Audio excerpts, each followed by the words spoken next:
আমার কেন জানি মনে হয় আমাকে কেউ কিছু করেছে, কারণ মাঝে মধ্যে আমার ঘরে থাকা অবস্থায় আমার মাথা এবং চোখ কেমন জানি মনে হয়। আমার ঘরের ভেতর আমার ঘরের ভেতর ভারী হয়ে থাকে। এতে আমার করণীয় কি জানতে পারি? বাচ্চারাও অনেক কান্নাকাটি করে। দেখুন, বর্তমানে কোরআন তেলাওয়াত ঘর বাড়ি থেকে বাসা বাড়ি থেকে উঠে গেছে। সকাল সন্ধ্যার আমল উঠে গেছে।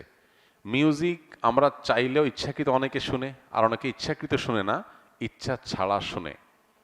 মোবাইল ফোনের রিংটোনে শুনে, রাস্তাঘাটে শুনে। এগুলো শুনতে শুনতে হারাম করতে করতে করতে করতে মানুষের স্পিরিচুয়াল পাওয়ার কমে যায়। আধ্যাত্মিক শক্তি, রুহানি শক্তি কমে যায়। এর ফলশ্রুতিতে শয়তানের উপদ্রব, জিন্নাতের উপদ্রব, এগুলো অনেক বেশি বেড়ে যায়। তখন মানুষ নিজেকে আর সঠিক পথে আনতে পারে না, অসুস্থ থাকে। তো এই সমস্যাগুলো এখন ঘরে ঘরে। এই জন্য এক নম্বরে প্রয়োজন হলো তাওয়ায়ে নাসুহা, সকল গুনাহ থেকে বেঁচে থাকা। বাসা বাড়িকে ছবি, প্রাণীর ছবি, ভাস্কর্য, মূর্তি, এগুলো থেকে পরিচ্ছন্ন করা।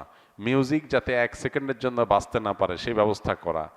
এবং সেই সাথে বাসা বাড়িতে সকল মাসনুন আমল, রক্ষা কবচ আমল, সকাল সন্ধ্যার দোয়া, প্রবেশের সময় বিসমিল্লাহ, বের হওয়ার সময় বিসমিল্লাহ, সালাম দিয়ে প্রবেশ, এই আমলগুলো নিয়মিত করা। কোরআনে কারিমের তেলাওয়াত যেই বাসায় উচ্চস্বরে নিয়মিত হয় আর অন্যান্য হারামগুলো থেকে বেঁচে থাকা হয়, সেই বাসায় দুষ্টজনের উপদ্রব বা সেহের, ব্ল্যাক ম্যাজিক কাজ করবে না।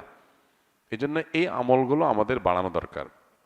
পাশাপাশি এ জাতীয় সমস্যা যদি আমার মনে হয় যে এটা আসলে জিন্নাতের কোনো সমস্যা, সেহেরের কোনো সমস্যা, তাহলে সেক্ষেত্রে ভালো কোনো রাকির পরামর্শ নিতে হবে। তারা পরামর্শ দিতে পারবে আপনাকে, এবং তারা যে রুকিয়া দিবে, ঝাড়ফুঁক দিবে, সেটা অনুযায়ী নিজে নিজে সেলফ রুকিয়া করতে পারেন বা রাকির মাধ্যমে আপনি ঝাড়ফুঁক করাতে পারেন।